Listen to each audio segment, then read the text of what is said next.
It's pretty rough.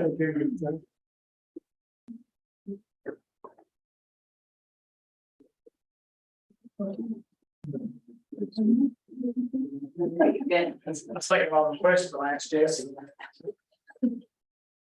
We'll call this meeting to order. Thank you guys for coming out tonight. Thank you for waiting. We had an extended VSS meeting tonight, so we were going to start at 7, but we've had to push it out here just a little bit. So thank you guys for being patient with us. Please, everyone, remember to silence your mobile devices. I can ask Commissioner Roberts to ask the invocation this evening. Absolutely.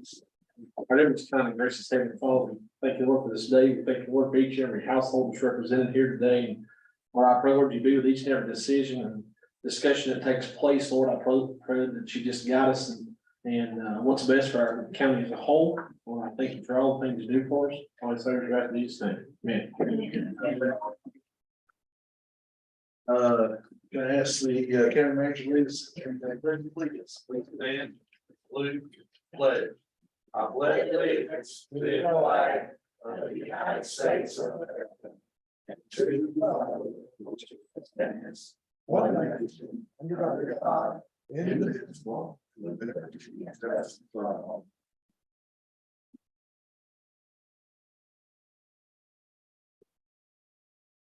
Everyone, please make yourself aware of the ethics awareness and conflict of interest reminder.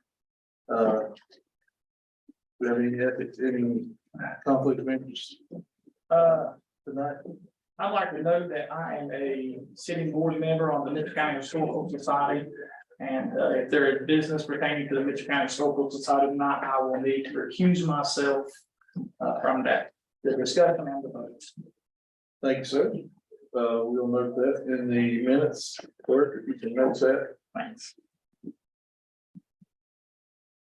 Do we have any additions or changes to the agenda this evening? I think there is a few. Can we add item 10D, the ABC designation of local official? Item 10H, MOA with NC State University pertaining to a cooperative extension. And item 10I, the Historical Society request.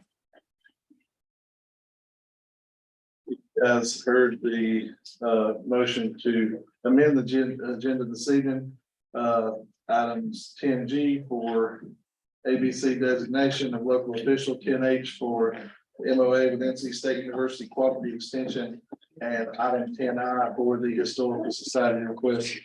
Do I have a second? Well, I think there's one more revision. Okay. The second. Okay, take care of this vote first. Yeah. Okay. Second. All in favor, vote with the usual sign. Please note that on your updated agenda. And Commissioner Pittman, I would move that we revise item 10D from Red Hill intersection DOT spot fund request letter to Red Hill DOT resolution.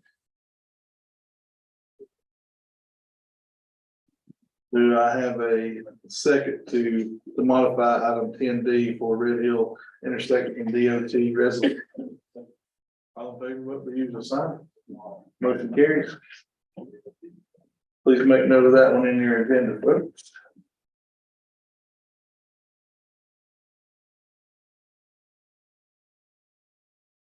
Do I have a move we adopt the agenda this evening? So moved. Second. Second. All in favor, vote with the usual sign. Motion carries. Next item on the agenda this evening is the approval of the minutes from July 10th, 2023. Do I have a motion to approve? So moved. Second. All in favor, vote with the usual sign. Motion carries.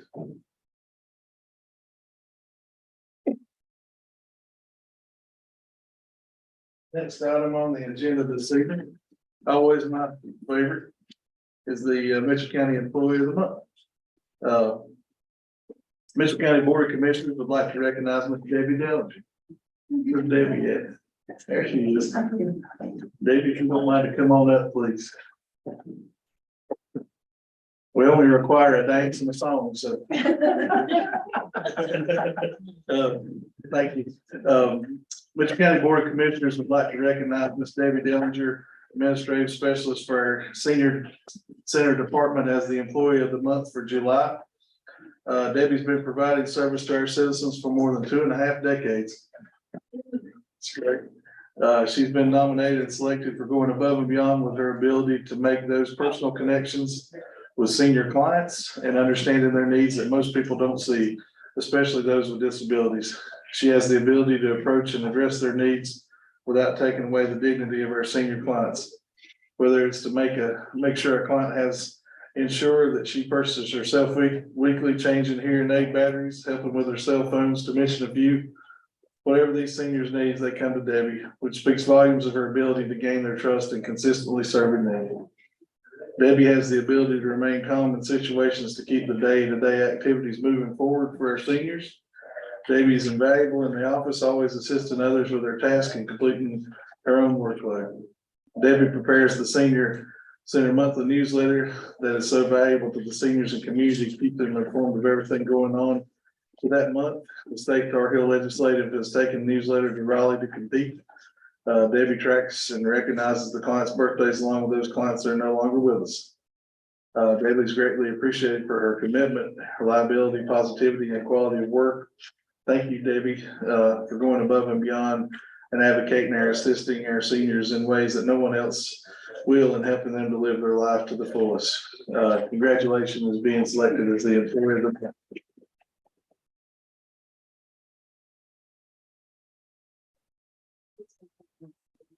Where's the best place to go this morning?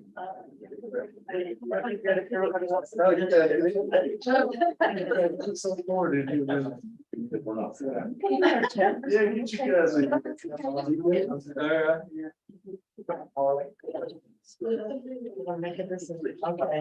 everybody ready? 1, 2, 3, Harley. Yeah, squeeze in, Harley. There you go. Okay. Awesome, that's great. Congratulations.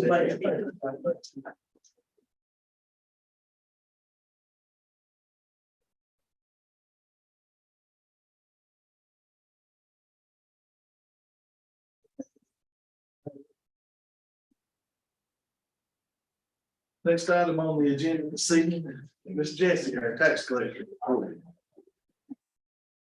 Good evening. Evening. We finished up the year, starting our new one now. And as you'll see in your report for July, we collected $241,208.87. And we finished out 22 at 98.20% collection. Is that the highest you're aware of? Ever. Ever. That sounds, I've never heard of 8 in there. Yeah, the 8. I want 99, but we'll get there. You gotta have something to shoot for that. Right. That's And awesome. the payment plans, I just want to let y'all know that we've got $106,000 balance with payment agreements. And that's 59 taxpayers. That's on payment agreements. So 59 taxpayers. Yeah. So maintaining those monthly. They're right on track. Awesome. That's the best situation you could possibly be. Auction on August 22nd at the courthouse. We have 3 that's going to be auctioned off, 3 properties. And the amount of taxes owed is $13,500 on that. How much? $13,542. And that's where we're at now. When we're collecting 23s. Looking good. Keep up the great work. We appreciate it. Thank you.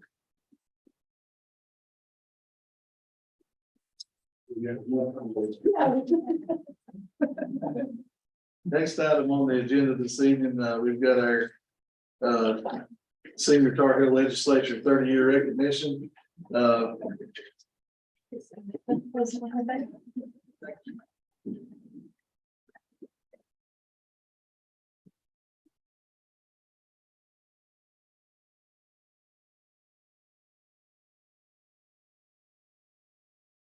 We've got Miss Norma Duncan here. That's it, she is. Miss Norma, if you can come up. We were recognized by the NC Secretary of State for 30 years of service. So you got a little something here from the State of North Carolina Department of the Secretary of State. Basically, let's see, read this little thing out here.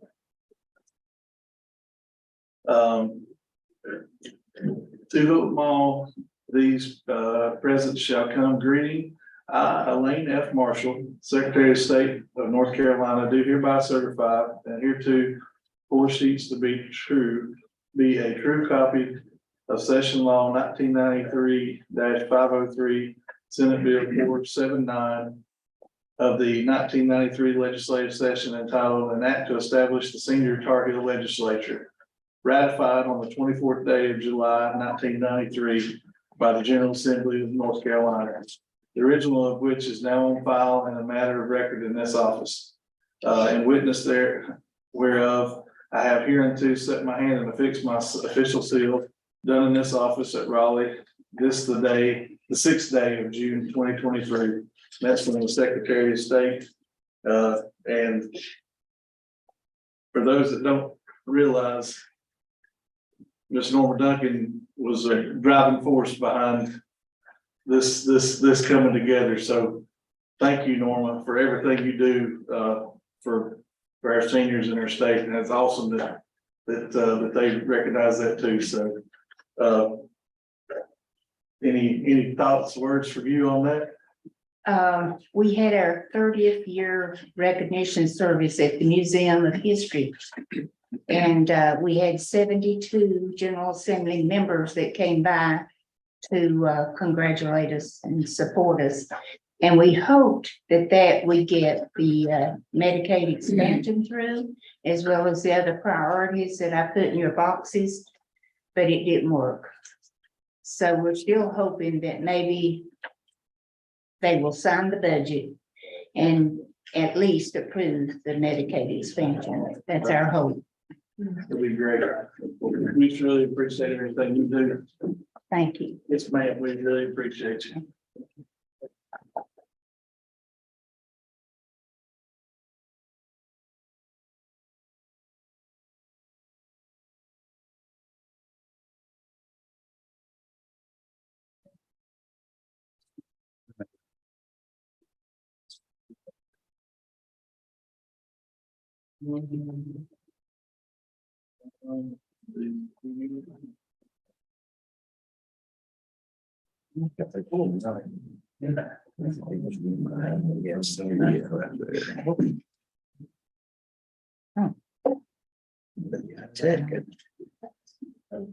Over there.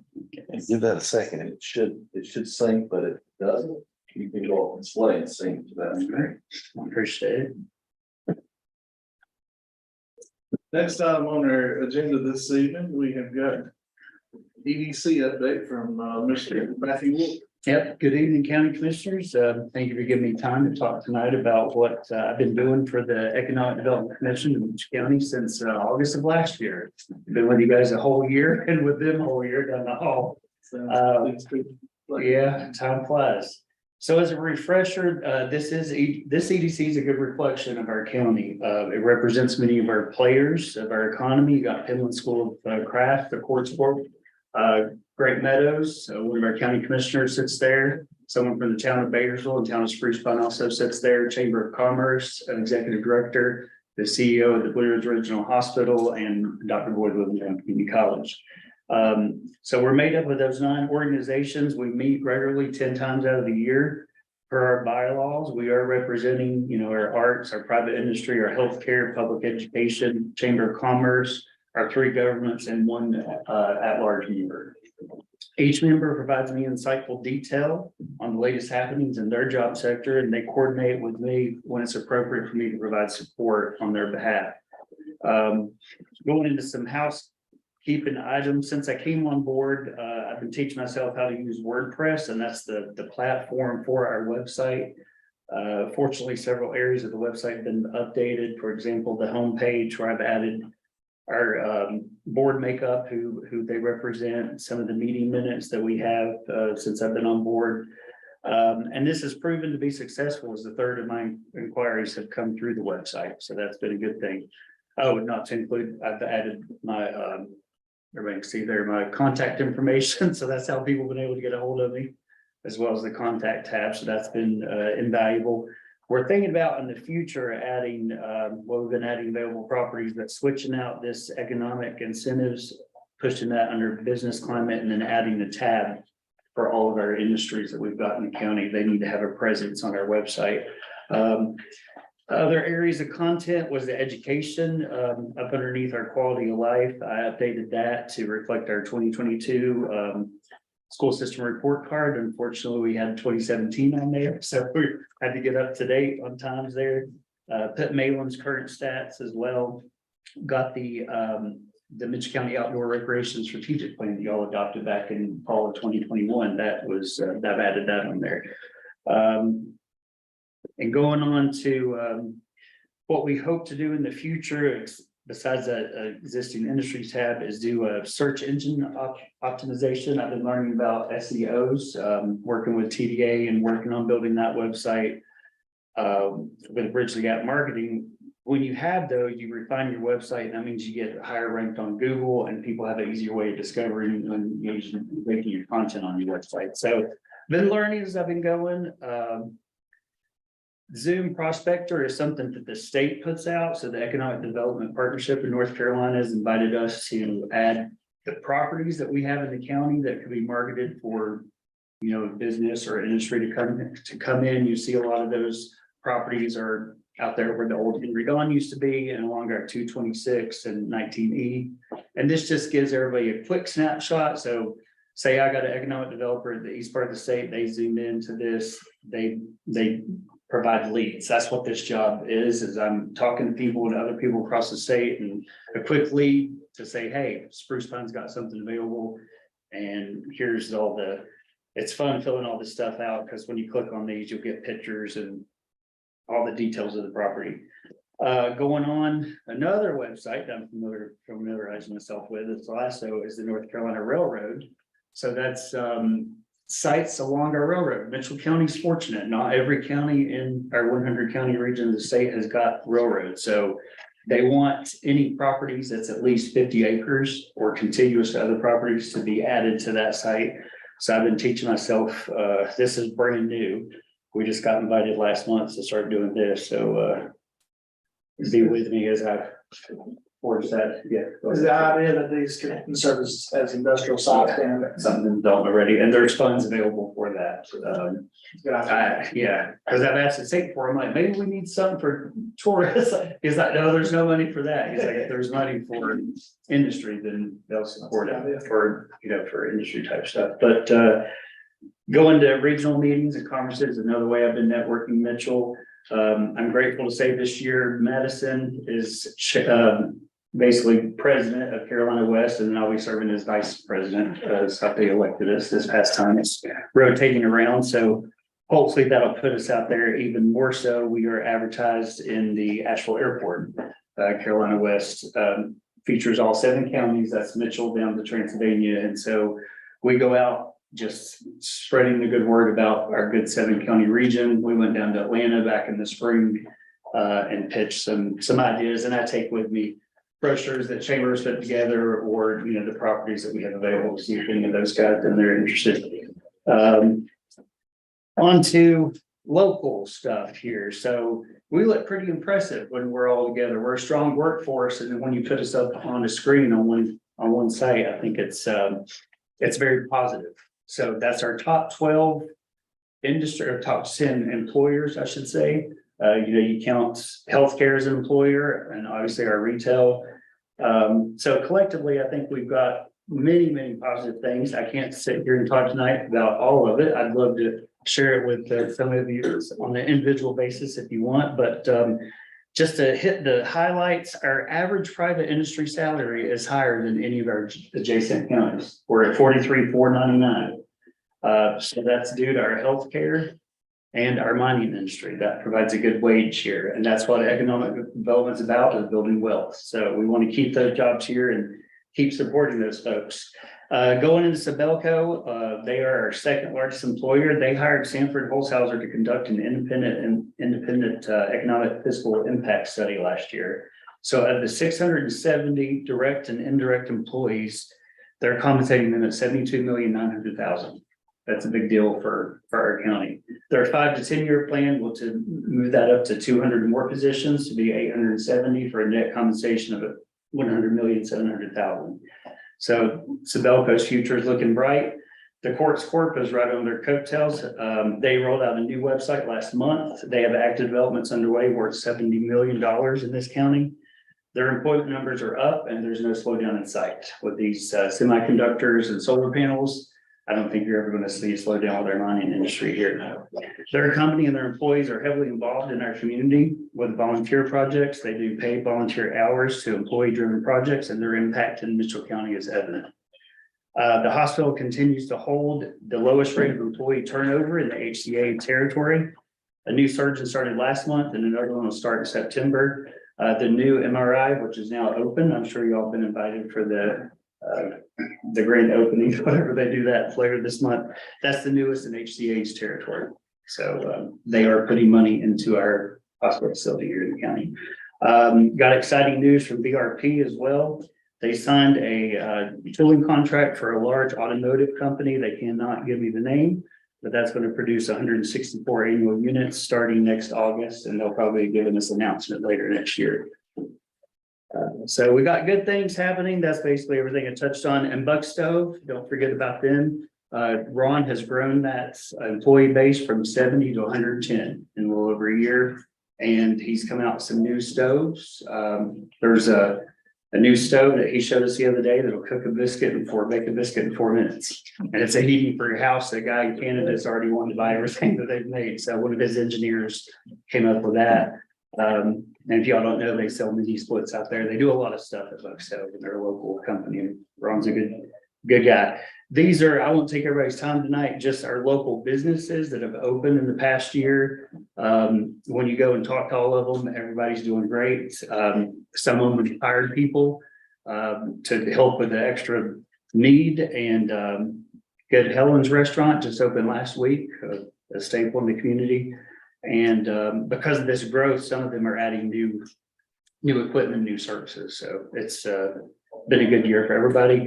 And going into the grant world, as y'all know, we're very limited on what we can apply for. EDC doesn't own any land or buildings, so that eliminates me on a lot of things to apply for. But the towns are doing exceptionally well.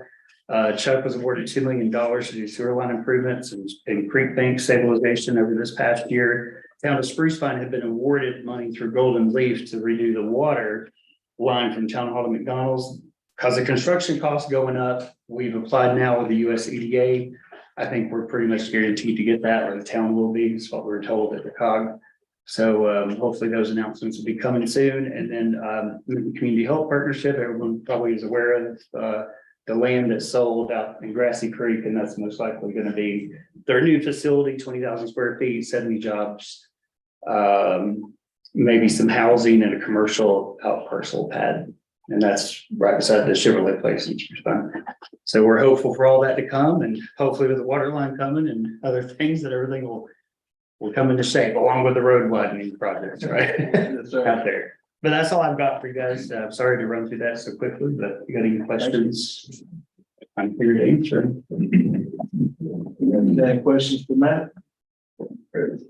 Matt, thank you very much. Yeah, you're welcome. Thank you. Next item on the agenda tonight, we've got Commissioner Harley Masters will talk about the TDA report. So, since we have a long agenda tonight, I'm just gonna try to hit on the main highlights. But the TDA board has been in existence almost a year. I think the fall will be a year. So in that time, they have been working really, really hard. You know, they've been meeting at least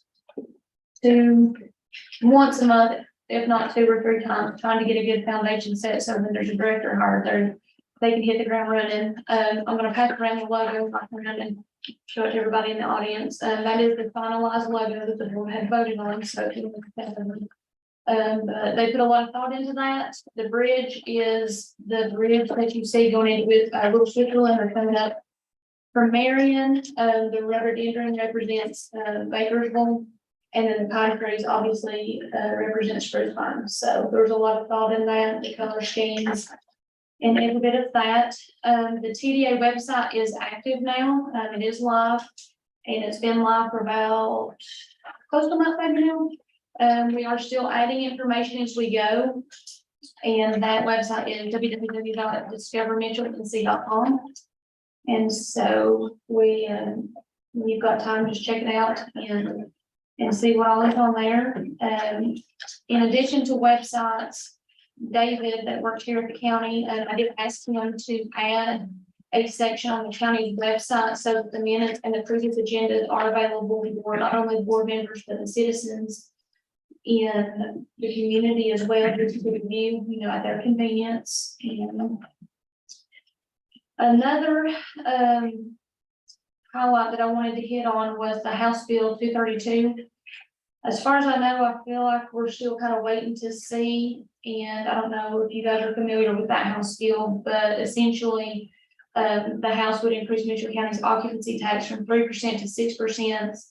And for you guys and the people watching the live stream and the audience, the individuals who pay that are the people that stay in the short-term rental. So it's not a tax, it's like a property tax, but it is taxed onto any short-term rental. So if you're visiting Mitchell County, or if you visit anywhere around, you are paying that tax. And that is to be used towards tourism. So as far as the TDA director, the TDA board has done the first round of interviews for a TDA director. And the board has invited an individual back for a second interview at our next meeting. So that's exciting news. And this position does go under the county. So they will have to be in compliance with budgets, audits, county policy, all of that. And so hopefully, the next quarterly update, you will have your TDA director here giving that, instead of me, instead of the chair. But if you guys have any questions, just let me know. And we do currently still have one vacancy on the TDA board. It was currently held by Libby Phillips, who was the Spruce Pine Main Street director. And I have not spoken to Darlene to see if they have filled that position at this time. I know that they were doing interviews, so you guys may have to make that decision at the next meeting to appoint somebody to our board. I believe we have interviewed and I think we have offered and accepted and have an accepted offer from a candidate down from the coast, so that should be getting announced here. But that was the short version. Do you guys have any questions for me to take back to the TDA board, or maybe something that I can answer for you guys? Harley, thank you so much for all the work you've done as the chair for that board, because that's not an easy task to start a PDA board with zero experience and zero guidance, really. I mean, you've done a lot of that work. I mean, you guys have got a great I was gonna great say, board, it's not just me, it's, but- we are a really good working board. We value each other's opinion and we work well together, so. it's an awful job to see it come together. It's a great job. Any questions for Harley? Next on the agenda this evening is the CAB grant, Mr. Jeff Brooks from the NCDIT on expanded internet access. Welcome, Jeff. Thank you. Nice to be here. No, I'm good. All right, thank you. So I'm looking at everybody, I'm thinking, nobody wants to see my 420 slides. So what we'll do is just kind of chat a little bit, if that's okay. So I am Jeff Brooks. I am with the Broadband Infrastructure Office. I've been in government service now for 14 months and 32 days, I think. So that's 15 months a day, I guess. I still count it down. Before this, I spent about 5.5 years doing consulting work with counties up and down the East Coast, a few out west, to work specifically on broadband issues. I'm a native North Carolinian, which is one of the reasons why I took this job, because instead of working in all these other states, I wanted to work at home. Background, grew up in Charlotte, born in Charlotte, grew up in Albemarle, undergrad was East Carolina, grad school, NC State. Make some more packs on us. But I'm here to talk about what we're doing in terms of grants and really answer any questions that anyone might have. So when I started this job, I was given 3 blank sheets of paper, one for the continuing access to broadband, one for the stopgap, one for the broadband pole replacement program. The GRADE grant program, which was the first state grant program, which was initiated back in 2018, is heavily prescribed by the legislature. General Assembly said, this is what you do, this is how it's scored. Unlike that program, the 3 programs I'm responsible for are pretty wide open. There might be a paragraph here or there, but it really was go and figure it out. So what I did is I just got in the car. I'm sorry I didn't come here, but somebody that worked for me came here. But I went to 75 county seats and my team went to another 20 and skipped 5 counties because they weren't eligible for any of our programs. So by coming out and speaking with county managers and presenting the boards, it's a great opportunity to say, this is what we do. It's a better opportunity to say, you tell us what you need. There's some boards or some county managers we speak with where they're experts. You're experts as a board in water and sewer, public safety, public health, which I know nothing about, so I get to drive on roads and things like that. Some of the boards that we deal with are experts in broadband as well. If you are, we're here to support you. If you're not, we're here to be your subject matter expert. We have one bias, singular bias, and that's toward you as the county. That's our whole goal in life, is what can we do for you now? I've got 100 clients. I got 99 more like this gentleman here. But if I'm doing my job right, if my team does our job right, he thinks we're his only client. And if we're doing that, I think that we're in pretty good shape. So we get, to give you an idea of what our team does, we do outreach. We're here. We talk about infrastructure availability. We also talk about adoption, because what good is infrastructure unless people know how to use it, they're comfortable using it, they can actually use it in their lives, no matter what age they happen to be or what their needs might be. I really don't care if anybody is red, white, green, pink, blue, male, female. I just don't care. My job is so every citizen in this state have access to broadband services. We deal with service providers. There's 64 of them, I think, that have just applied to be qualified through the new program that we have, which says you don't show up and ask for grant money without us knowing something about you. So there's a pretty rigorous qualification process that started the 1st of June. It closed out today at 2 o'clock. We have 64 broadband providers that said, yes, we'll give you 3 years of financials. We'll give you bank statements. We'll give you information if we were ever bankrupt, what our debt situation is. What we're trying to do is determine that if people are going to come and take your money, because it's taxpayer money, if they're going to take county money as well as state money, federal money, I'd like to know that they're financially competent, that they're operationally competent, and that they're technically competent. So what happens out of this process from this point on, we have 3 products, and really 2 of them apply to counties. And one of these is the CAV program, continuing or completing access to broadband. The other is the stopgap program. So there's another program that's called CAV to Great, which we reviewed with Alan last week. So in the legislation that authorized CAV, the legislature said, hello, counties, if you want to, you can take the highest scoring unfunded GRADE grant and you can apply to fund that out of the CAV pot, CAV money. So I've got $590 million over there in the trunk of my car. So my job is to get all that money out of the trunk of my car. I'd like to leave it all in Mitchell County, but I can't quite leave all of it. But with that money, we can fund these various types of projects.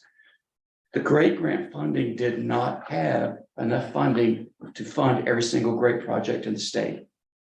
They spent a lot, spent $378 million, a lot of money. So what happened is that there were other counties that had an unfunded GRADE grant project. Mitchell was one of those. So what happens is we get to take the money out of the CAV program and apply it to that GRADE grant program. Now I'm limited to $8 million per year in CAV per fiscal year for a CAV project. So what happens is whatever we, and I don't remember what the numbers were, Alan, but whatever the numbers are, whatever we spend in Mitchell County on this cab to grade project is simply deducted from that $8 million. If you want to pursue a cab project, then what will happen is I'll come to Alan, because he's my client, and I'll say, we have a template, it's a state procurement, and we're asking all these questions. The biggest part of the questions have to do with financial, technical, and most importantly, where we need service. Now, my goal was to say to the county manager, where do you really want your project to be? Powers that be said, why don't we make it just everywhere in the county? So that's the approach. We'll actually release every single unserved and underserved address in the county. And this is called a request for response. It's a state procurement. We release it. Results come back. It's supposed to be myself and somebody else from my team make the decision along with your county manager. I've explained to, excuse me, every county manager, we will make no decision without the active engagement of the county manager. Because broadband is right here. It's not in Raleigh. So what happens, these responses come back, he gets a copy of them. We also have this qualification profile with all the responses to that. Whoever bid on the project in Mitchell County, he gets a copy of that as well. We'll sit down, we'll talk through it. So let's say it was Jeff's internet company. My proposal looks great. I bring people in, I've got dancing bears outside. I've got 3D IMAX, all that kind of stuff. But you look at the qualification profile, it's not that great.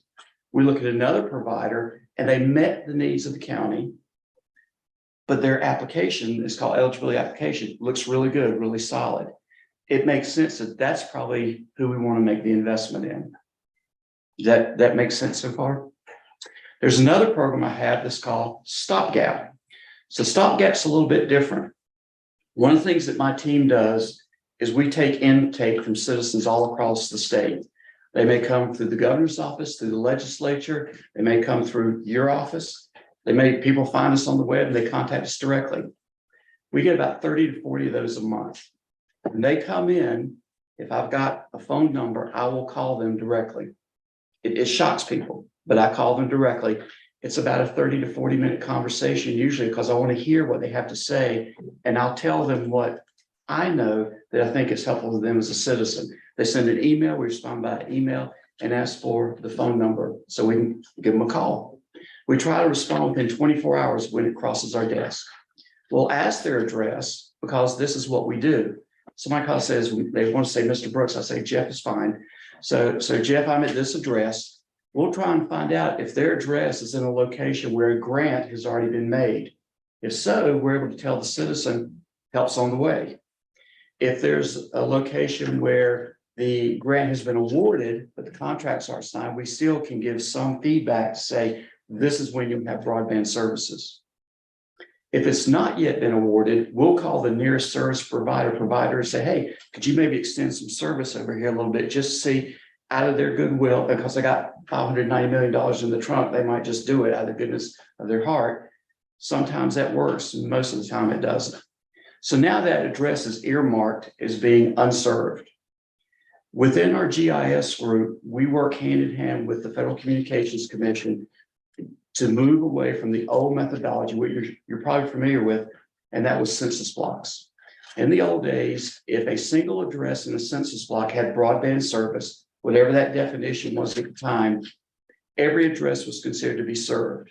Well, we all know that that's just isn't the way it works. I know when I won grants, and I won grants in 14 states as well as federal grants, we actually many times had to go door to door to get people to sign a little card or whatever to go back and prove, no, it's not served.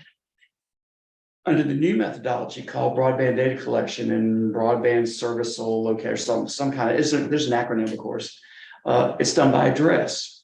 So if the address shows as being unserved, is now eligible for grant funding. This is going to be true for the CAB program, for Stopgap, and for future great CAB and Stopgap programs. The reason why that's important, and to tie this back to getting this input, is because we have all of this data about locations that are unserved, underserved. We also have state survey data where people actually fill out the survey and say, I got nothing. I don't care what anybody says. I don't have anything at all. And then we have these 30, 40, 50 people a month that contact us. And when they contact us, we look their address up, we look for houses around it, and we store it away. Because what will happen is when I get Stopgap launched into this year, first of next year, I'm going to call him up and I'm going to say, let's talk about Stopgap, because the county will not pay anything for Stopgap. I fund 85% of that, service provider will fund 15%. So in many meetings like this, you'll have people will stand up and say, hey, I got no broadband, what are you doing? And I talked to so-and-so, and they said it's going to be $50,000 to give broadband to me. So sometimes, not often, but sometimes somebody stands there and says, well, if they're gonna be stupid enough to give me $50,000, I'll take the money out to deliver broadband. Usually, it really does cost $50,000.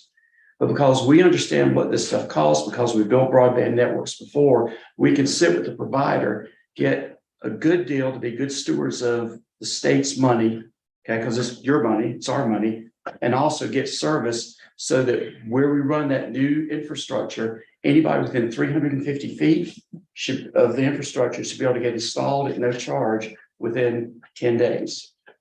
So this is the goal. Now, if somebody's 5,000 feet down the road, I probably can't pay for that. But anywhere between $30,000 to $60,000 to $80,000 per mile to deploy broadband. When you think about going on the poles, doing make ready, the cable, the lash, strand and lash, the actual work that gets done, splicing, even just splicing two fiber strands together, anywhere between $50 to $60 per splice. Here, if you went underground, you would at a minimum double that cost. So the fact that we can bring this money into Mitchell County, I think, is important. The last thing I want to say about that is that if we do a CAB project with you, and you don't have to, but if we did, it's all about Mitchell County. When these responses come back, I don't care what you're doing in Avery County. I don't care what you're doing in Burke, Madison, could care less.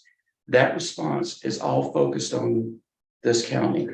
And I say that because when I first came on board, I was actually reading through great grant applications and proposals. And there would be 20, 30, 40, 50 pages of all kinds of stuff about how great we are and all the network architecture and pre-diagrams, all that sort of stuff. Don't care about that. When this RFR goes out, request for response, it's actually focused, and the respondent is told, focus on Mitchell County.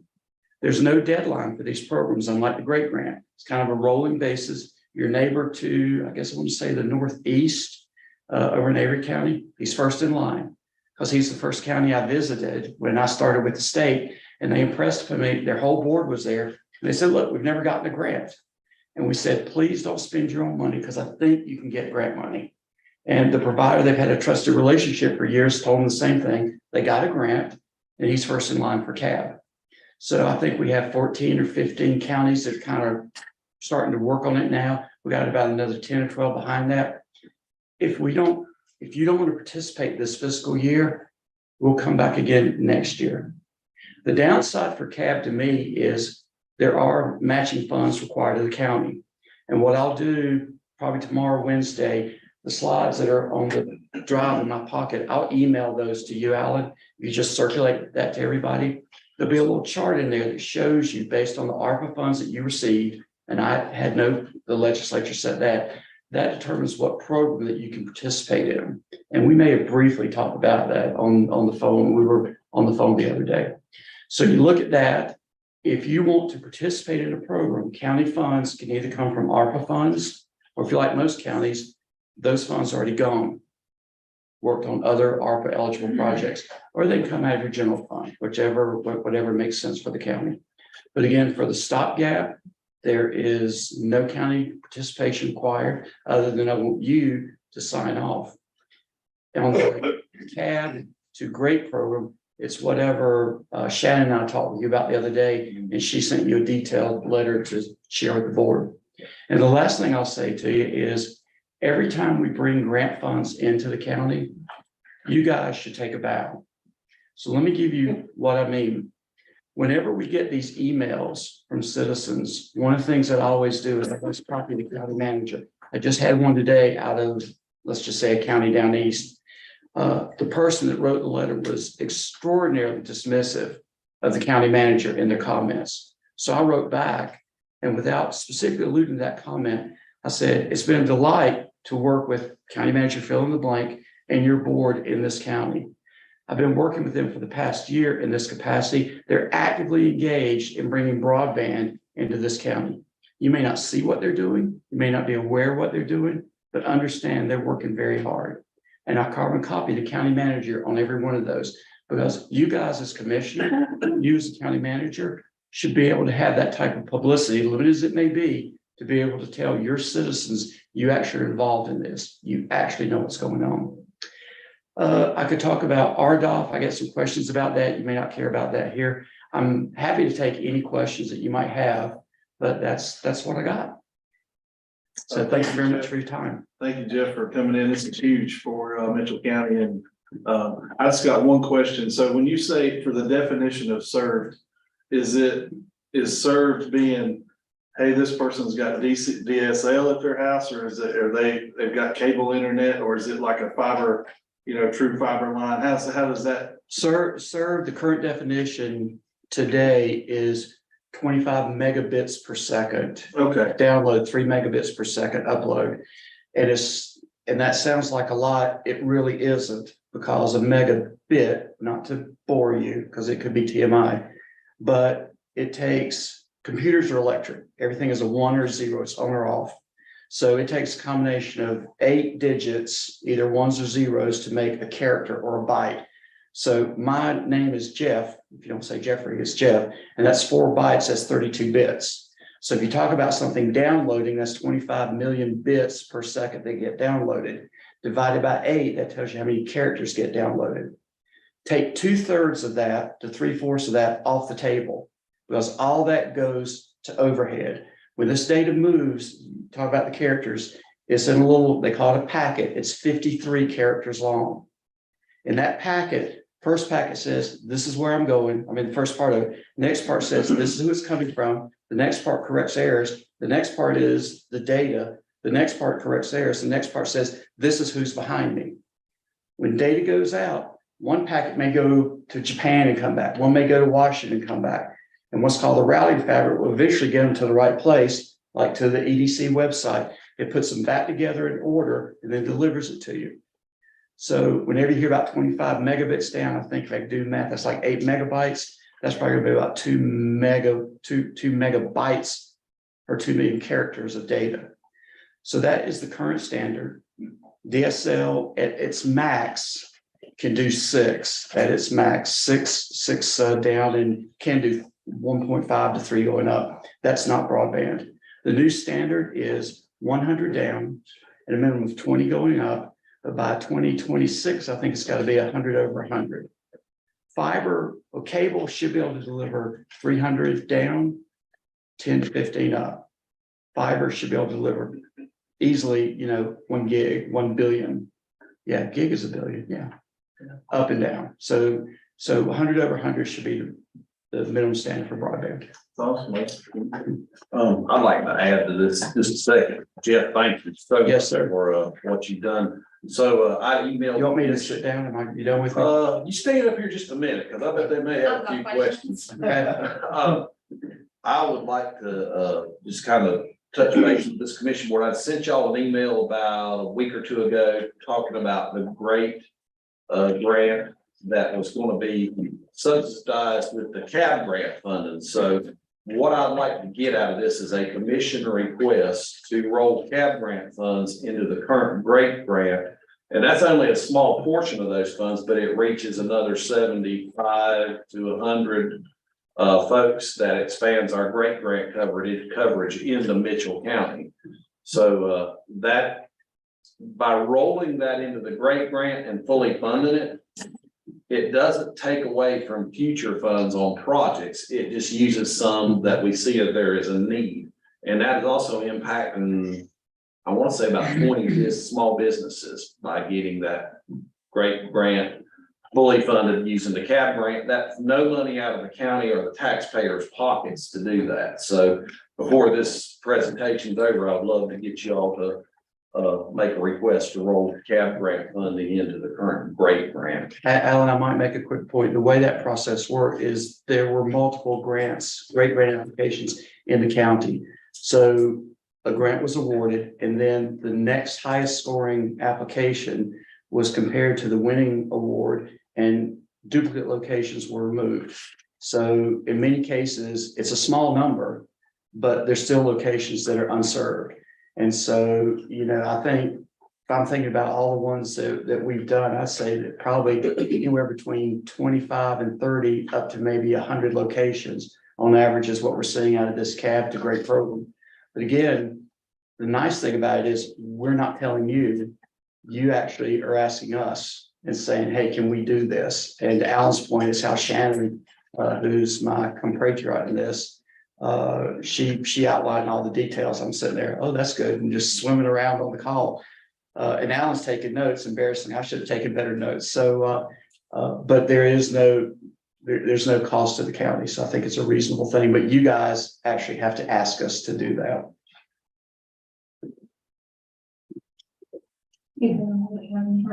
I was just gonna ask, I was looking over the CAB grant and the stopgap grant. What is the limitation of the stopgap grant? It looks like there's no match in the county. Am I following you there, that there's no match in the county on the stopgap? I cannot put more than 10% of my stopgap fund in any one county. Gotcha. These projects will probably be 50, 100, 150, $200,000. My goal is to get one project in every county, come back and do another one in every county. There's going to be a point of inflection where I got to say, I've got to have some kind of definition for the value, and I haven't gotten there yet. Okay. Do I have a place where, it's based on, I grew up on food stamps and child support, so I'll say poor areas, because that's what I know. Or is it, I think they call it economically depressed areas, or are you doing economic development in a certain area? Or is it maybe hitting some community anchor institutions that otherwise aren't covered? And again, that's where he is going to bring me back information. Hey, Jeff, what do you think about this? What do you think about this?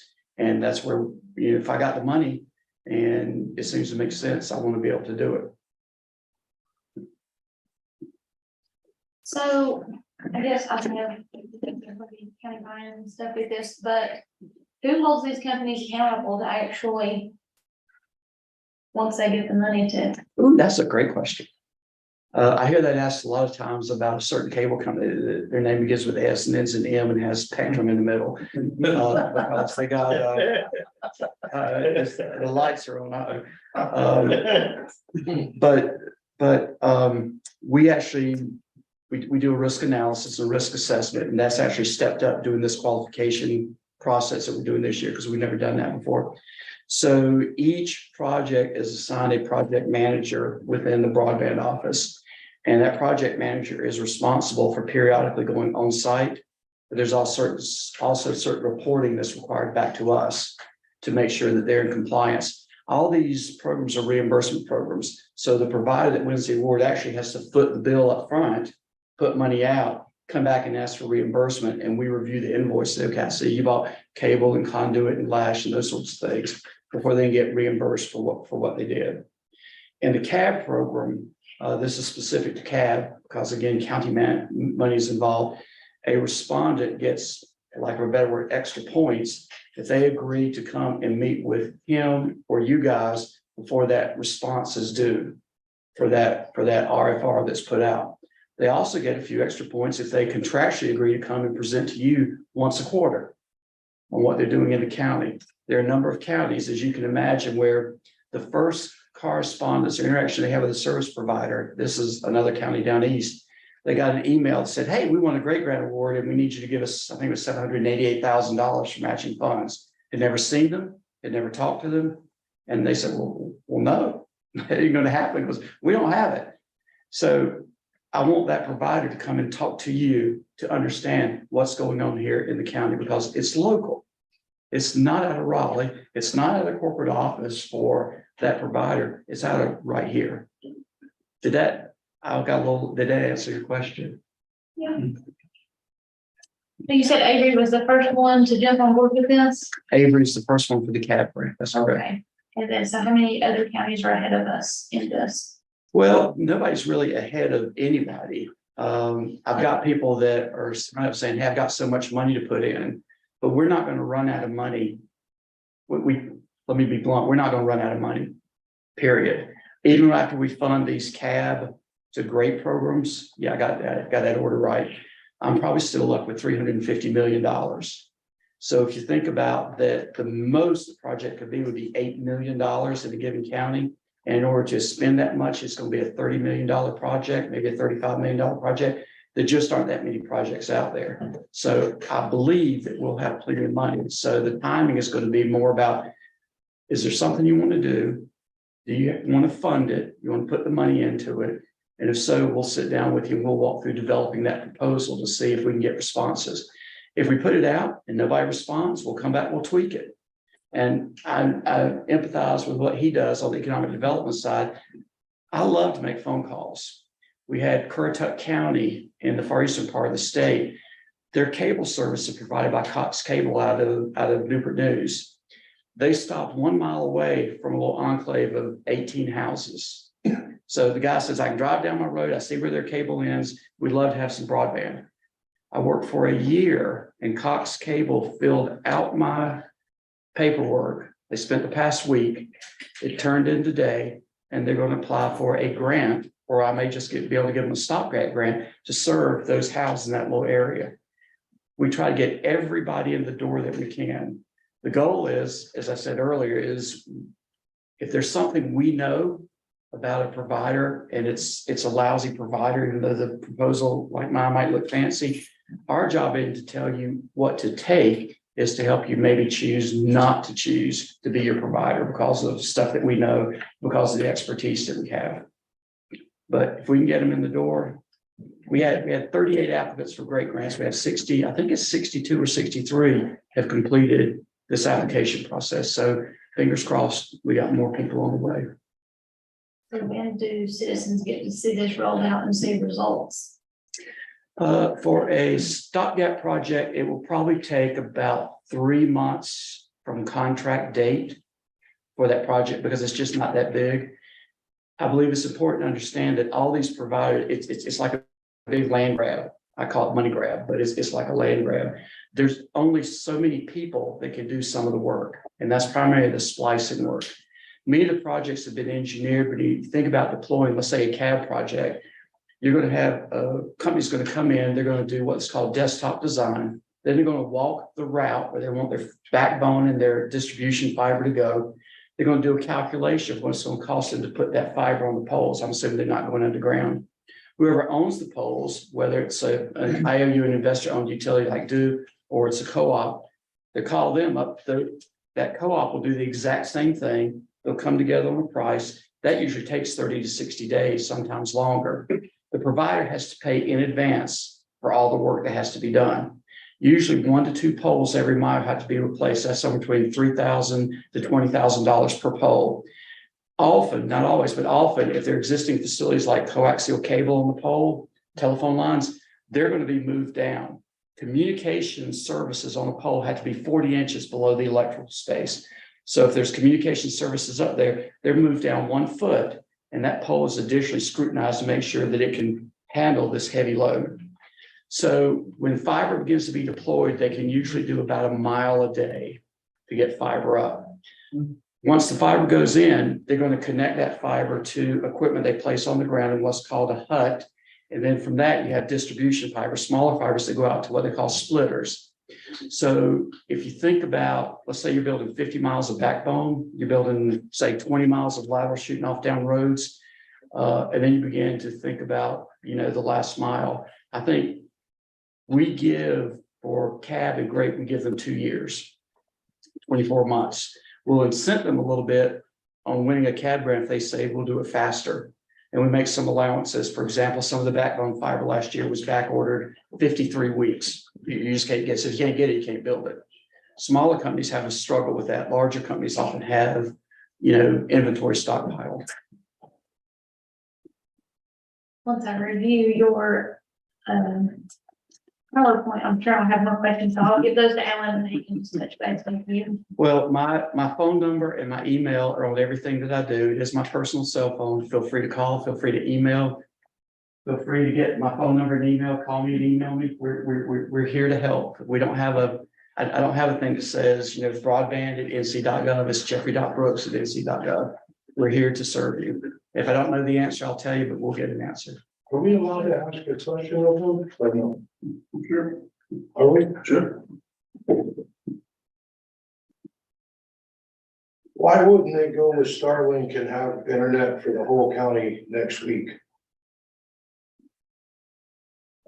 If you want to subscribe to I'm Starlink. asking you. If you wanted to, individuals can subscribe to Starlink. And everybody in Mitchell County can have internet next week. Starlink is not eligible to be funded by grants. Correct. Yes, Right. so It'd have to they, come out of their county pocket, which. they would have to pay for it, Thank yeah, you. however, yeah. I just had that question come from somebody else, they wanted to say, well, let's get Starlink for a church and, broadcast out. And Starlink won't do that. Well, they won't, but for the county, they would. For the county, they would. They will individually. SpaceX has a team that addresses each county and international governments, and they're running the war in Ukraine off Starlink.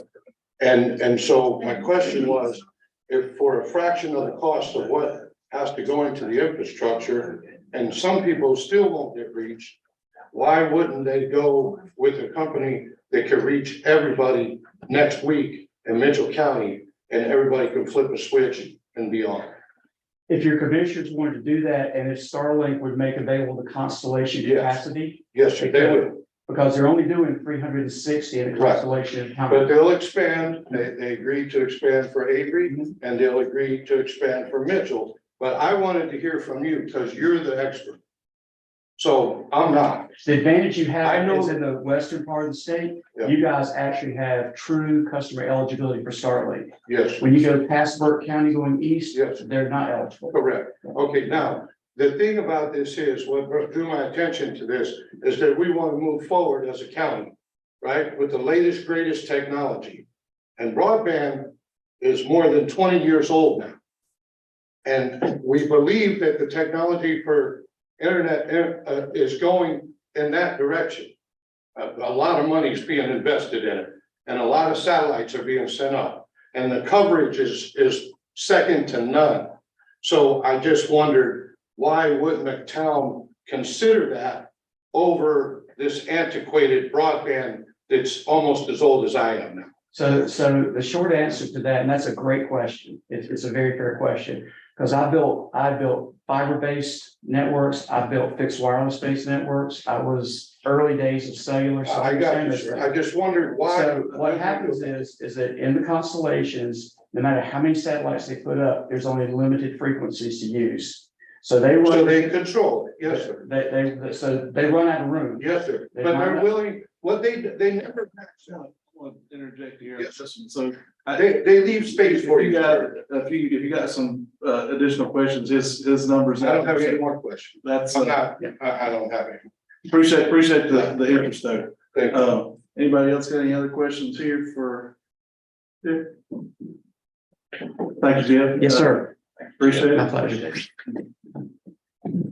Next item we got on the agenda this evening is the CAB grant authorization. So me, county manager, yeah, I think you guys already addressed that a little bit, but I think we just need a motion to move forward with that CAB grant authorization, if I'm not mistaken. That's correct. The state commission requests to roll CAB grant funds into the current break grant application. And that would need y'all to put that forth as a request, so make a move to request roll CAB grant funds into the current break grant. Do I have a motion? Mr. Chairman, I'll make a motion to move the CAB grant funds and to the current grant. Do I have a second? Second. All in favor, vote by usual sign. Motion carries. Next item on the agenda this evening is the RFQ selections for Mitchell County Rec Center, and I believe we need to vote on the first and second architect pick. So, Lloyd, if you give us an update on that. Yeah, but we got only 3 architects submitting the responses to our request for qualification. Mosley and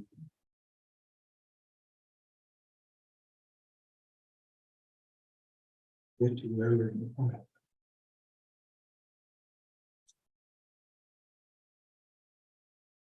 Summit and the big one that's doing every other project in the, you know. Nielsen, next one. Alan and I reviewed those pretty carefully and talked to people involved. And we agreed on our, you have to select two, your best qualified and your next best qualified. Then you negotiate with the best qualified and see if you can come to reasonable terms. And if you don't, then you go to the next best qualified. And we felt that probably among these three, that Mosley would be our recommendation for best qualified. And Summit would be our recommendation for next best qualified. I like Mosley for a lot of reasons, primarily because they will assign to this project. They're good architects, they're all of that. But they're assigning to this project two people we're very familiar with. But to work with and that's probably just that one. We're coming for everyone in him. That would be our recommendation first qualified. Summit interested me a great deal because they have, they've done a lot of small projects like this in the past. And so if we can't reach an agreement with Mosley, then we go to Summit, and I would request you all to pass a resolution designating Mosley as first qualified and then Summit as next best qualified. So we need to approve an amendment to the Young and McQueen contract. We do, that's a very minor amendment concerning damages for, Okay, yeah, let's do the architect first. okay, gotcha. So do I have a motion that we go with the recommendations from the project manager of Mosley and Summit as the secondary? And second, I would like for y'all to talk about a time when we can meet with Mosley to see if we can reach an agreement with them. I don't know whether. Before we get ahead of ourselves, I think we do need to vote on that motion. Yeah, I got a motion and a second. All in favor, vote by usual vote sign. Motion carries. Thank you, Mr. Ayers. A little discussion there for the next piece of that was when we could possibly meet with Mosley to. I guess the best thing you will do is you just give the county manager probably sometimes you'll be available for a meeting. But let's don't wait a month. Let's get this done in just a few days, and if we don't reach the agreement, then we move on to Sunday. I already that we plan to elect an architect by the end of August. And then 4 days left. You can work to get that. With all parties, it's possible that I might make this meeting before a commission meeting that's upcoming, maybe an hour and a half before. But I will get with y'all on times and I'll get Mr. Davis with Mosley to. Yeah. I think what September. I would like. I think, if we want to, if I can get everybody together, we've got, if y'all can meet maybe next week. We'll try to start. What Lloyd's asking for is us to give you the authorization to be able to move forward with that, right, Lloyd? And not have to have the. if y'all want to be here and involved in the negotiations, we need to give him some time to be available. School teachers. But if we wait until the next commission meeting, that's September. The fourth Labor Day is probably 11th. Then if we don't reach an agreement, we're gonna go to Summit in October, I guess. Yeah, I think we move forward with Al, the county manager, negotiating that, if you guys are good with that. And these architects, and somebody asked me, why does it take so long for them to get a design ready? There is something in this RFQ that is the kickback on all the agencies having authority. you've got everybody in the world that review this plan, the electrical code, everybody else, everything in it's got to be reviewed by some state agency, and then it's got to be approved before the architects can proceed further, and that causes a lot of delay. Yes, If they could get somebody in their office at the state, would say, we'll just have them look at it, and if they say it's okay, then we'll say it's okay, but it don't work that way. You send it here, you send it there, you send it everywhere in the world, and you wait for them to finally get around and looking at it 2 months later. Right now, I'm here 21st or 22nd from some of y'all due to our NCACC conference next week. So if you can, yeah, I mean, I guess you can meet, and if it, some of us can come, we'll come. Just let us know whatever day that you guys talk, because some of these guys maybe will become. Okay. All right. Next item on the agenda this evening is the approval of the amendment to the Young McQueen contract on the Mitchell County Recreation Center. We need to approve the amendment on the contract. Do I have a motion to approve the amendment? So moved. Second. Discussion, Mr. Chairman. Yes. Question for Mr. Hyde. Was the wording or something left out in the last meeting? No. We're voting on this again. No, we had a provision in the contract that if they were late in completion, they pay $500 a day. Every day. They objected to that. They say, we'll pay what it costs you. So we got in there that it will be a material breach and they'll pay actual damage. Yeah, and the other thing I did not like in this contract, this update, was 30 days. It's fine. That was in the original. Yeah. You know, I'm sort of like you, Lord. In a way. But I get this done, let's get started. So, you know. It's gonna be completed in July. If we vote on this tonight, I'd like to see them set over Monday. That's me. You know, it's time is of the essence here. Yeah, we're coming in, we don't want to be doing this in winter. We don't. Then it doesn't sound like we'll have a drawing at plus 60. Designing the building going out before cold weather either, does it? Well, we can start the design work before we get the. Being we know our site, yeah, we know the location of the site and the dimensions. We know what the site's gonna look like. Well, that's all I'm discussing. But I have asked Alan to tell Mr. Come out tomorrow, we want this thing started before the end of August. So. I mean, if we don't like the 30-day stipulation, I guess that's more negotiation, more time too, right? It is. Well, we're not going to try to change the contract. We're just gonna say, could you please get the. Or you that that went out started on Monday, the 21st. The original said 30 days and that was July 11th. Yeah. And now we're in August 14th. But y'all haven't met since then, so we couldn't come back with we could have brought this to you 2 or 3 weeks ago, because no come. It's been a long summer. We had That's a lot, July, they had a little break. Well, I think there may have been some on the Young McQueen that way too, they needed. Do you have any issues, Jeff, with moving forward? No, I just trying to make a point, just clarification. One, to clarify why we're revisiting this again, and Lloyd explained that, and number two, I was hoping to see him get started earlier, because also weather, possible weather.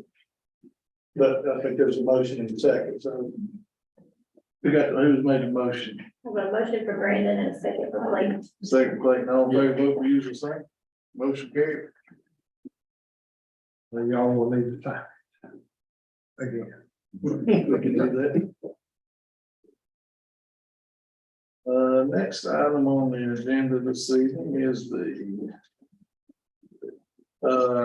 Red Hill intersection, DOT resolution, and so. Gentlemen and ladies, if I can be excused, I'm going home. Can be excused. Appreciate it. Well, if you want to talk about this county manager, let me just go ahead and then read on through here. We can. I don't have to read it. That is right. Yep. I can talk about it or you can read it. I That's, think either that's way. the biggest highlight of it. I think it'd be worth mentioning. Okay, so the biggest highlights of this resolution is that we will, we have gotten commitment from North Carolina DOT spot safety funds to redesign the Red Hill intersection. And then I got a letter from Ralph Heiss, or a phone call from his office today saying if our commission board would, do a resolution in support of the Red Hill intersection, that he would match the DOT, and that should fully fund the redesign of that intersection where we've had some hazardous material spills. I do understand that, you know, the fixing that intersection is one step, and I know that we are very thankful as they work towards getting that done. Also, those roads need to be widened a little bit in there, but one step at a time, we have this going. That will release funds. DOT will be able to start contracting towards this project. And maybe by spring, you'll start seeing Red Hill intersection redesign. This resolution is part of that to move that process forward. Do I have a motion that we adopt this resolution? So moved. Second, Second. all in favor, vote by the usual sign. Motion carries. Have all the commissioners sign on. Yeah, we'll have to all sign that. So, next item on the agenda this evening is the EDC board appointment. We need to vote to make the following appointment for the EDC, which Miss Amanda Hollifield is who has been recommended by our director there. So do I have a motion that we appoint Amanda? Oh, yes, ma'am.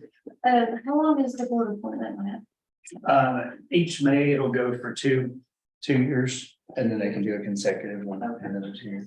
And she's filling in the arts Or category. only 3 years. So yeah, for the arts, I think it's 3 years in this vote. That's all I have. Any questions?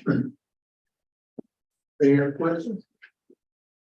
Do I have a motion that we appoint Miss Amanda Hollifield to the EDC board? So moved. Second. Second. All in favor, vote the usual sign. Motion carried. Next item on the list this evening is the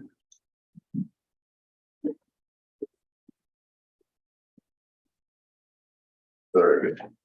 Place, here we go. Is the technical review committee. This one is to discuss the composition of the technical review committee for subdivision regulations.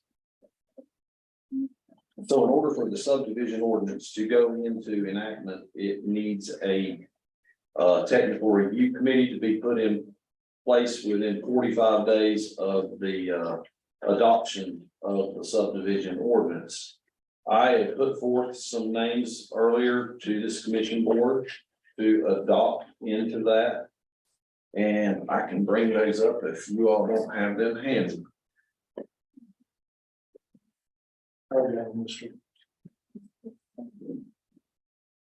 I called the folks and asked them if they would be interested in working as the subdivision technical review committee. Just as a reminder to those who might not know and those who are on live stream, the technical review committee only meets during the case that a variance might need to be granted. That means something due to road grade. It could also meet in the event that there is a dispute with the initial committee, that it could be a decision-making body in those cases. It meets up on call.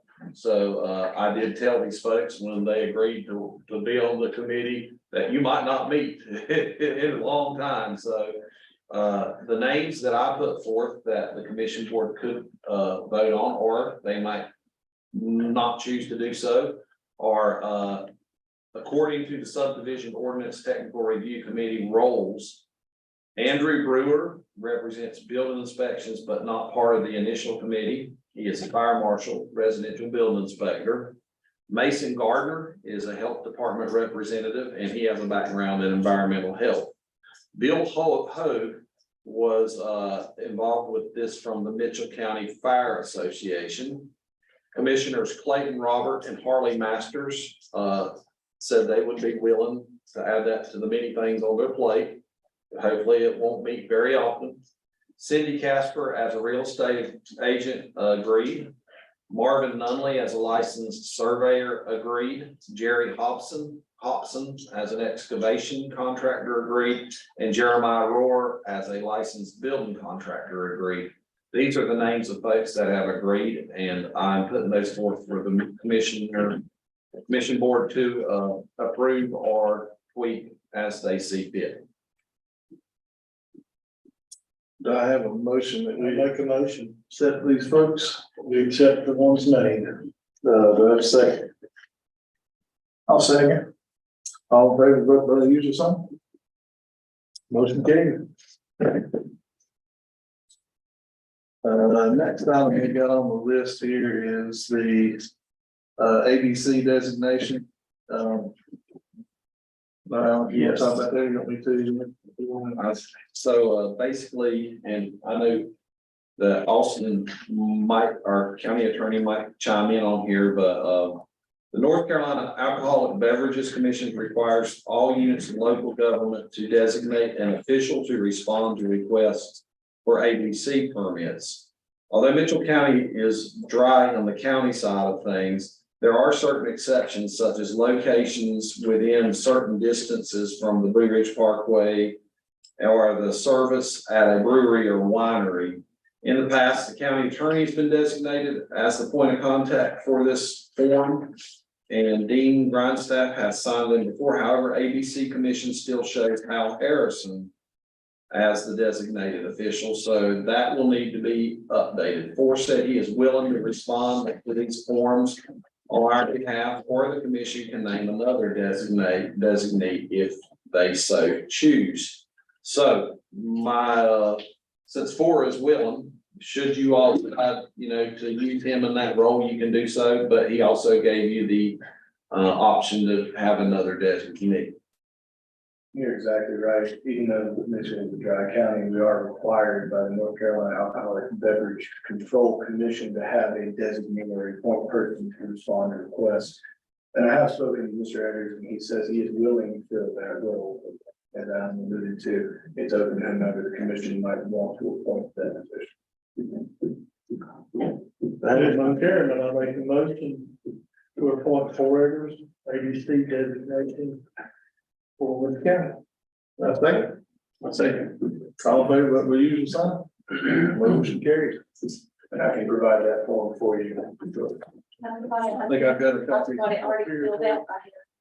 Perfect. Filled out by Forrest, so. Perfect. Thank you. Thank you. Next item we've got is the MOA on the, with NC State University, the cooperative extension. I can speak to that as well, Chair. Keep on, keeping on. All right, yeah, I've been county managing. So with that, basically, NC State, and Mavis can also kind of chime in if she needs. So NC State will pay typically about half the price of the salaries for their extension personnel. In some cases, they pay a little more, but what this MOA basically does is solidifies that what we have budgeted as half stays in that respect throughout the year. So this is basically just locking us into an agreement to where should something change on the NC State side of things, this MOA would cover us. On the county side, we budgeted under the amounts on that MOA. Our interim ag extension director asked that we bring this forth and said that it is commonly done by counties. And it is just a way to kind of make sure your budget year does not have any kind of changes should something change in Raleigh. Thank you for that. Well, I got a question for council. I'm a volunteer with our Forest Ag Extension Office, so I need to sign this, so I'm on the board. You're not on the board, I don't think it'd be a direct conflict, which it would be up to you on how you want to proceed on that. The other proposed, if a conflict, and you will start. Oh. Do I have a motion that we, Mr. Chairman, I as well am a 4-H volunteer, and So I'll recuse as well. Well, I'll make a motion that we, move forward with the MOA with NC State Cooperative Extension. I'll second it. All in favor, vote the usual sign. Fresh ethics training. No problem. Glad we got through that. I hate to say it, but I was hoping we didn't have another NC State volunteer. Last item on the agenda tonight is the item number 10I, the Historical Society request. You can speak to that too, County Manager. Yes, so actually, I would like for, I got some folks of the Historical Society here, maybe just to say a few words on what their request might be. Mr. Mayor? Well, first, thank you very much for adding this to the agenda. We appreciate it. You got a lot on your plate.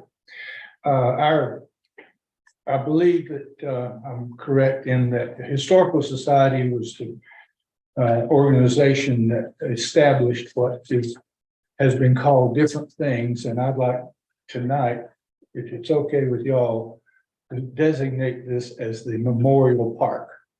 That area between the museum and where the jail fire took place and that was taken down. We've never had an official name for it. But if you don't mind, I'd like to refer to it as Memorial Park and hopefully take that forward. But the Historical Society worked to have that park developed, all the facilities. And thanks especially to Chris Boone for him and his folks putting up the rock work in there, and it's been established. And also thanks to the Mitchell County maintenance people for continuing to keep it up because it looks really good now. What we want to do is at the time the park had the big rock in the middle, and there was a plaque on there, a memorial plaque on there to the men who had died in the fire. That vandals have taken that off, and we don't know where it is, and we'd like to replace that. Also, too, and thanks to our office manager, Marcia Biddix, she says people keep walking by here and they don't know what this is.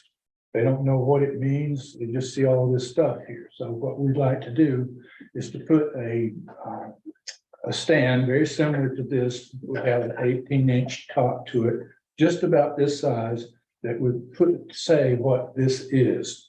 And I believe that we've shared with you our recommendation and suggestion. And if you have any questions about that, the most important thing we need to do is to establish what the wording should be. That was what we put on their proposal, is just suggested wording. This sort of but I'd like to have the commissioners to have input into this, and to say, because it really means something as far as the people, the families of the people whose children and loved ones were killed in the fire or died in the fire. That should come from, I think I forward that to all you guys to me. Commissioner Pittman, will sit that in form of a motion to move forward with Memorial Park. Do I have a second? I'll take it. All in favor, vote the usual sign. One abstention there, Ms. Taylor. Yes. And yes, it's up to Mr. Dan.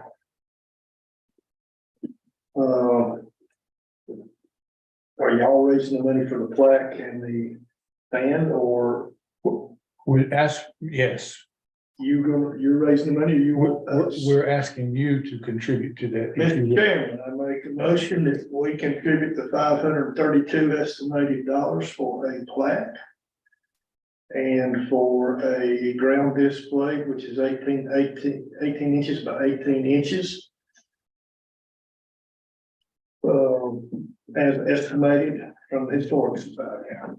That is true, correct, sir? That's correct. Okay, I'll put that in form of a motion. Do I have a second? Second. All in favor, vote the usual sign. Thank you very much. Now, wording. Who will help us with the wording? The famous author. When a commissioner points my way, I just. All right, so we will work with the county manager to work on that. Thank you all very much. Do appreciate it. Thank you. The next item we have on the agenda is the consent agenda. I have a motion to approve the consent agenda. So moved. Second. We did beat you on that. Sorry. All in favor, vote with the usual sign. Motion carried. Our finance officers report, Mavis, are you okay to? Our finance officer has just recovered from knee surgery, so she's doing really good, so don't feel like you need to stand up there if you're not able to. Okay, I'll just go, we're at a weird time of the year, but I'm gonna talk a little bit about last year that ended just this past June 30th. And let you know kind of where we are right now. This week, hopefully by the end of the week, we will finish with our accounts receivable and accounts payable. Of course, this is the week we'll get our last sales tax. In fact, I've got it on my desk. It's just come in. So hopefully all of our revenues and all of our expenses for last year is going to get cleaned out this week. Get sent to the auditor. She is waiting on those. She's been very busy. Our new auditor has kept us very busy. The girls in the office have worked every day tirelessly sending her information. She's been asking about, and of course, with a new auditor, she's got to get familiar with their terminology, our programs, our grants, our departments. So we knew that this was going to be a little bit different than in the past. She's asking for, of course, more stuff and double checking a lot more things because she's not familiar with us, but it's going well. And I think we're definitely on track.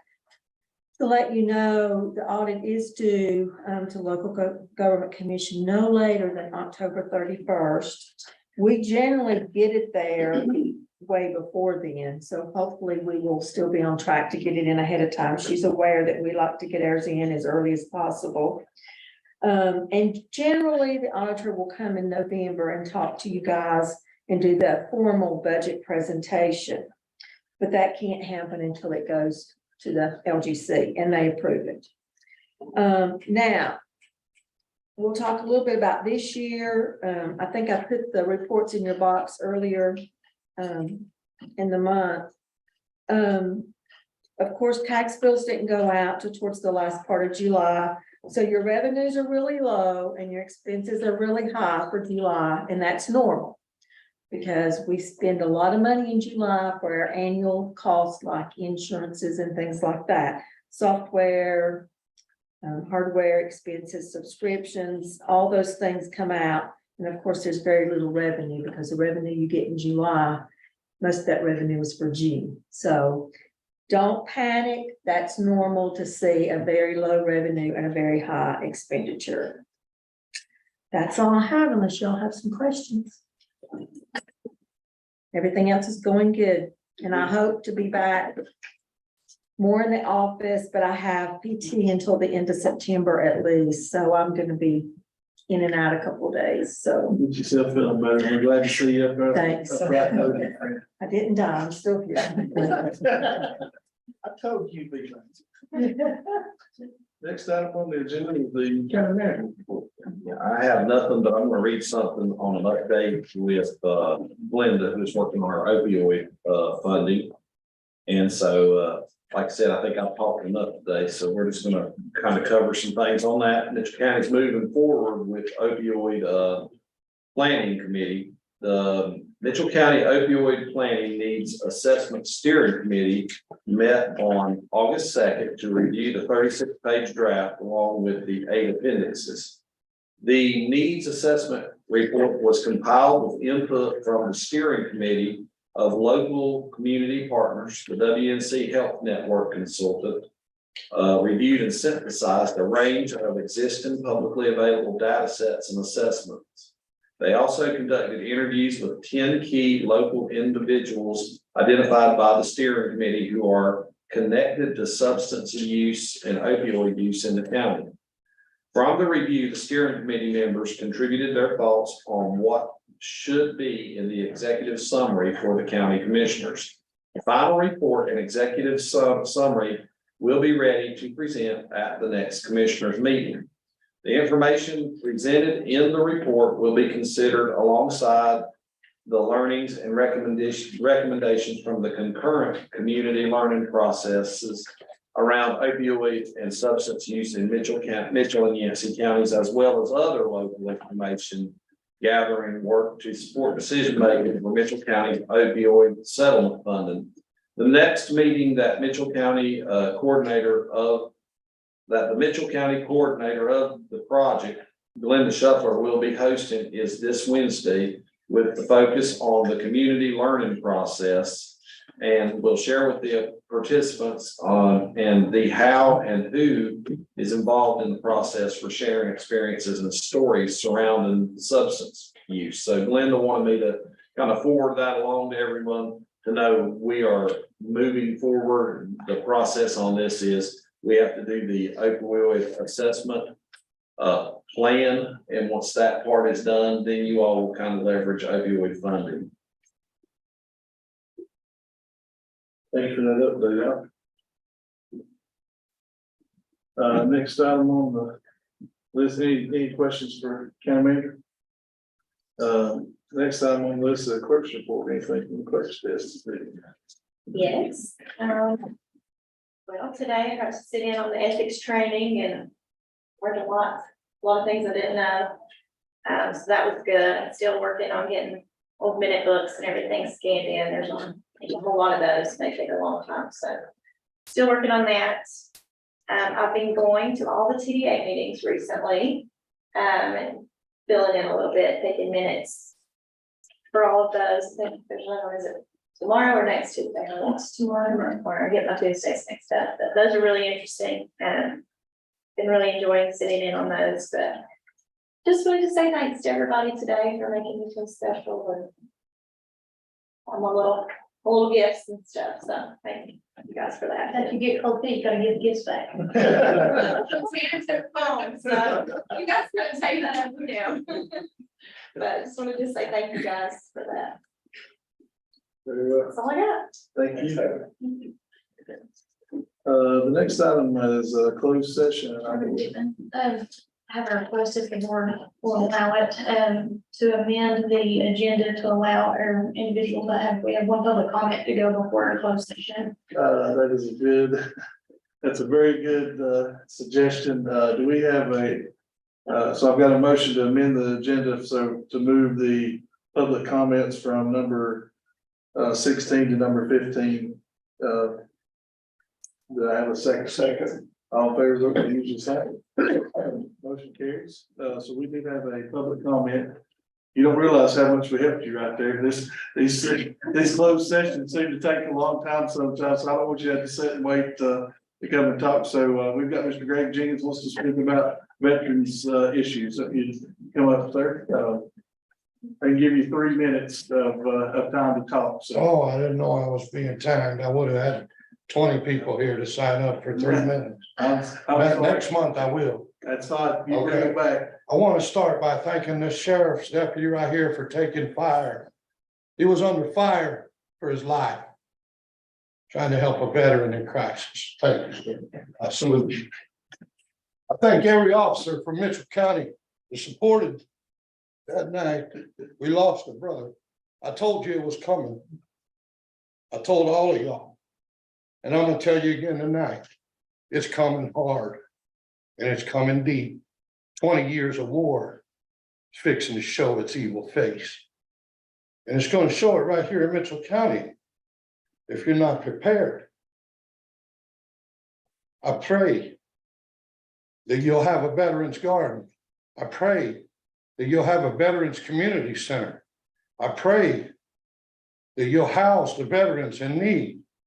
I pray that you'll have mental health services for our brothers and sisters that provide the freedoms for internet infrastructure, for economic development, for capitalism, for this county to operate and to be free.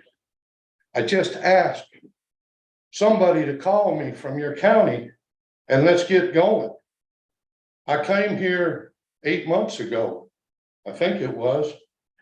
And the only thing I was questioning was my integrity. I proved my point. I gave you the information I shouldn't have to verify my claims. I want to do something. I'm not from here, but I know what's coming here. And I'm warning you. Please, please, think about that 70 million and the 20 million and the 15 million and the 7 million. And just give me a little fraction of that for those brothers that are suffering in Mitchell County. Do I have to tell you their names? Brother, if you asked me for help and I told everybody I helped you, how would you feel? Don't make me do that. They're here. They're in your ranks and you don't know about them. How about a committee for that? How about a motion for that? And how about a vote on that? Crackheads and convicts will get you grants. Veterans will give you freedom. Thank you, sir. Appreciate your time. I got one more thing. I asked, the sheriff's not here tonight, so I asked this detective. At 8 o'clock at night, every senior citizen veteran that's alone in Mitchell County should get a call from the sheriff to make sure they're okay. In my opinion. If they don't have a caretaker, they don't have a child, they don't have a spouse, they're sitting there rotting away. Somebody should call and check on them. Somebody should show that they care. And that dispatcher sitting over there, if I have to pay them to call, I will. But they could call every night, and if that veteran answers the phone and says, I'm okay, then they can hang up the phone. If he don't answer, send somebody to check on him, please. So I don't have to go pick them up out of their homes. Thank you. Thank you. Okay, I think the next item on the list this evening is a closed session to discuss personnel issues. You want to close session? Yeah, you can move and Going down the hall. yeah, and then for the Make sure we current protocol, let's make sure we have it on that. I'm sorry. So we have a motion.